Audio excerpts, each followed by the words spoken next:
Now, many families may be looking at alternative options to celebrate Halloween this year, especially those living in COVID hotspot regions.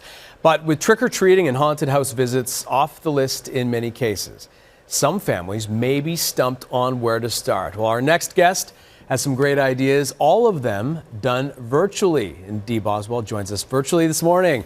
Good morning. Thank you so much. Now, before we get to some of these ideas, because they're great, this is all about creating and recreating, reimagining Halloween.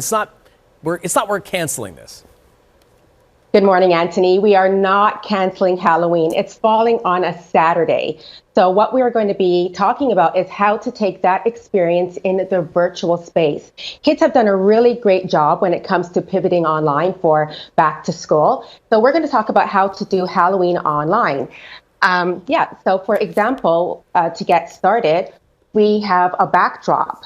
And what the parents can do is when they send out their invites to Zoom everybody onto the online space, then what we can do is challenge the kids to create a virtual Halloween backdrop. And that is the backdrop that we see directly behind you. So right here is an example of what my daughter and I picked up at the local store. It's a Halloween backdrop. It comes with some silver stars, but we wanted to add some streamers onto it just to make it more full. And we did a deep dive into our party supplies, and we got out these balloons as well. And then, of course, because it's a challenge, you want to give out some certificates. So we found some virtual certificates online, and this is an example of one where you are able to get a free template and just insert the picture of the child and also their name. It's a very cool idea. And so in terms of the wall, I mean, it comes down to just getting the kids involved. It's not just about going trick-or-treating, which so many people think Halloween is only about. It's creating art and doing that, doing pumpkins. What are some other ones that you have? Well, yes, definitely. You want to make sure that everybody is engaged, and we want to take some of that responsibility off of the parents of the kids who are showing up online. So a suggestion is to create a craft kit and drop it off to all of the attendees the day before. And some examples of some easy crafts that we can add are printables.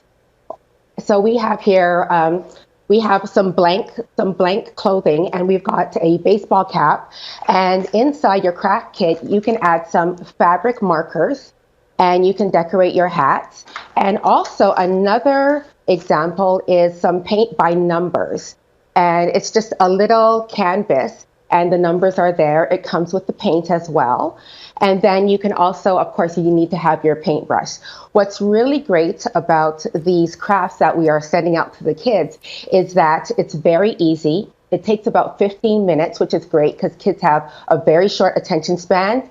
And because it's easy, parents can be hands off and get a little bit of downtime. I want to get to this last one. We have about 30 seconds. The spooky story time. How does that work virtually?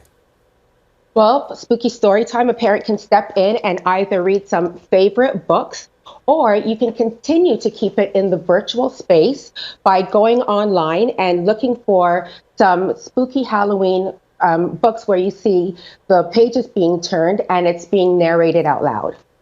Some great ideas. Happy Halloween. Dee Boswell, thank you so much.